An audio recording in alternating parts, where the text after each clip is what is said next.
Bom, vamos resolver então esse outro exercício que procura abordar essa questão do ponto de equilíbrio de modo um pouco mais completo. Tá? Vamos lá. São conhecidos os seguintes dados a respeito da indústria uniforme. Temos um custo fixo de 100 mil, custo variável unitário de 1.500 e um preço de venda de R$ 2.000. Qual a quantidade de equilíbrio?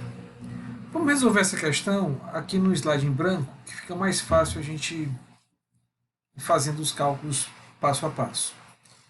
Então, o primeiro ponto que a questão pergunta é qual seria o ponto de equilíbrio para a indústria citada. Né? Então, nós sabemos que a quantidade de equilíbrio é dada pelo custo fixo dividido pelo preço menos o CVU. O custo fixo, como dito aqui na questão, é de 100 mil. Então, vamos colocar 100 mil reais de custo fixo. O preço é de 2 mil. E o custo variável de 1.500. Então, isso aqui vai dar 100 mil dividido por 500. Isso aqui vai dar 200 unidades. Se a gente fabricar e vender exatamente 200 unidades, nós não vamos ter nem lucro nem prejuízo. Bom, poderíamos inclusive fazer uma análise gráfica dentro dessa questão, seguindo a lógica que nós aprendemos agora há pouco. Não foi pedido na questão essa análise gráfica, mas vamos tentar fazer mais para complementar um pouco mais essa visão. Então, sempre que vocês forem fazer uma análise gráfica, vocês vão trabalhar com um par de eixos. Esse aqui representa custo ou receita, né? Enquanto o horizontal representa a quantidade. Vamos começar traçando o nosso custo fixo. O custo fixo é de 100 mil reais.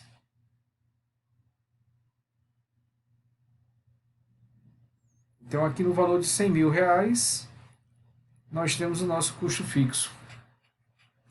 Vamos traçar o custo variável.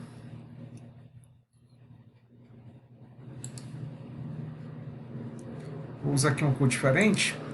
O custo variável é dado, nós sabemos que o CVU é 1.500, então 1.500 fez a quantidade. Partindo do zero. Eu preciso então de um outro ponto para, ligando a essa da origem, poder traçar essa reta. Eu sugiro que nós trabalhemos com a quantidade de equilíbrio, porque eu sei que esses pontos vão se encontrar.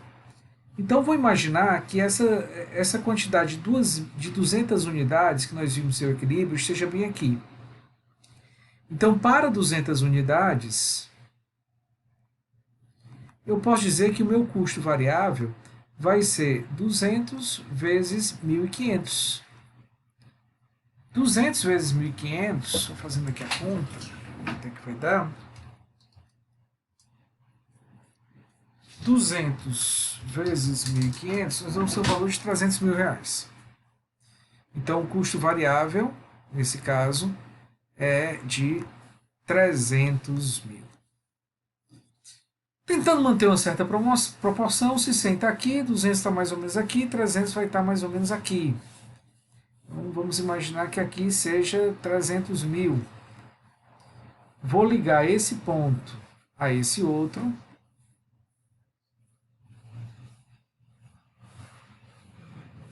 Essa aqui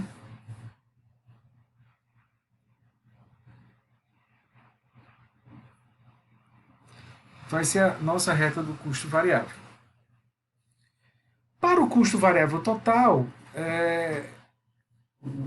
nós temos só 100 mil, né? Ele sobe aqui um pouquinho. Então ele vem até 400 mil, que estaria mais ou menos aqui. Já que o custo total é o custo fixo mais variável. Como o fixo é 100 mil, então vamos subir um pouco mais. Ele viria até esse ponto, partindo dessa origem e proporcional, né, e paralelo à reta do custo variável. Deixa eu mudar a cor novamente. Vou colocar aqui uma cor vermelha. Pronto. A nossa reta do custo total seria mais ou menos assim, tá? tentando manter esse paralelismo. E falta só a receita. Como é que eu faria a receita? Vamos mudar novamente a cor.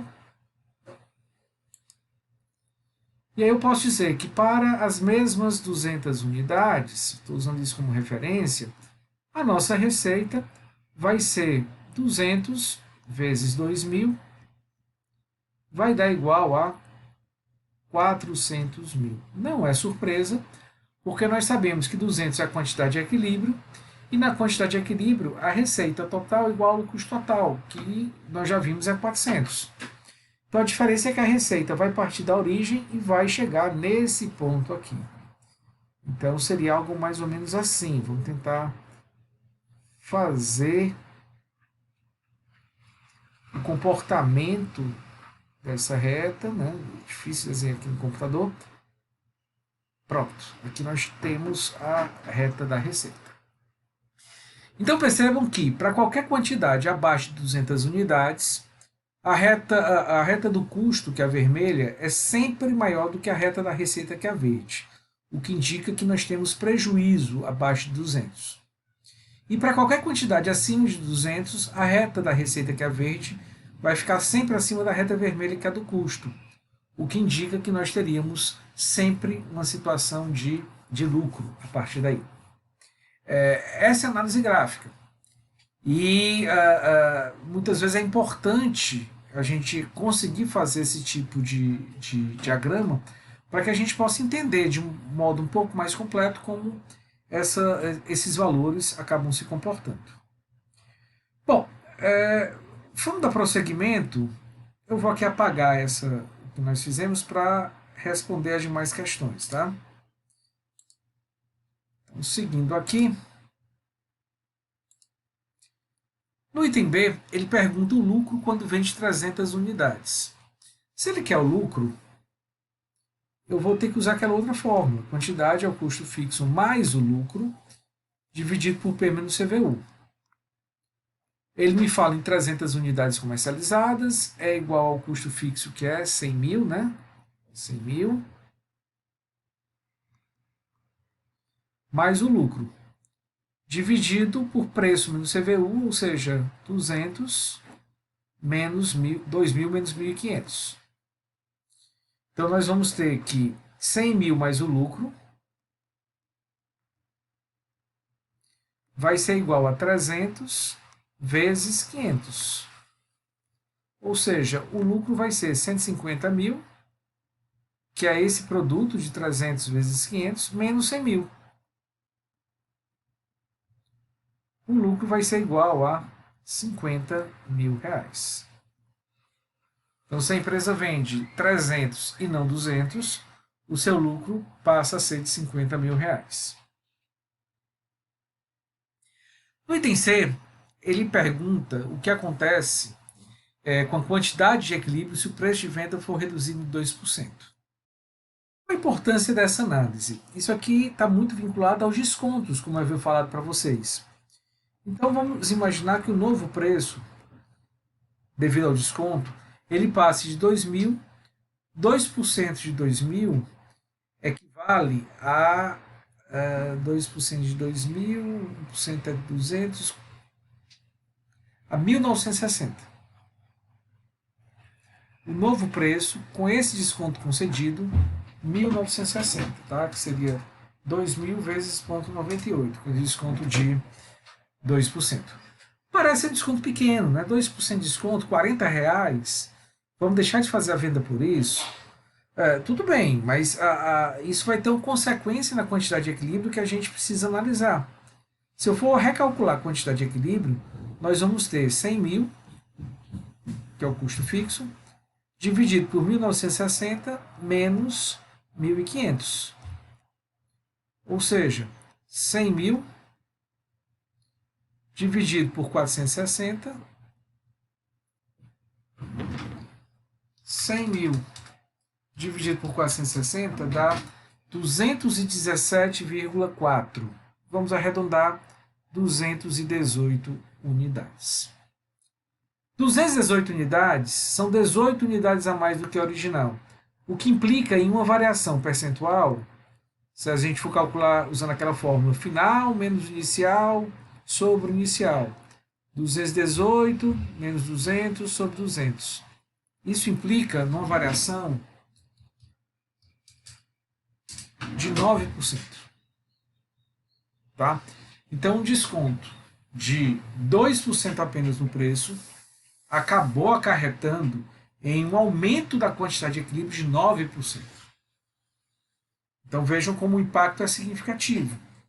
E eu preciso, então, ter a indicação de que eu vou ter condição, com esse desconto, de vender esse percentual a mais. Tá?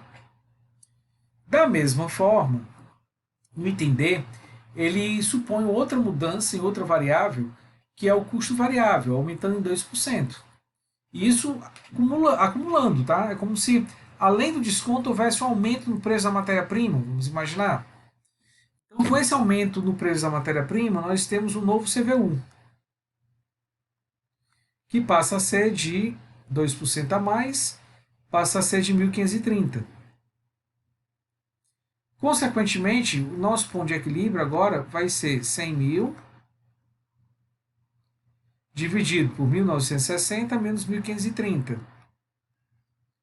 Ou seja, 100 mil sobre 430. 100 mil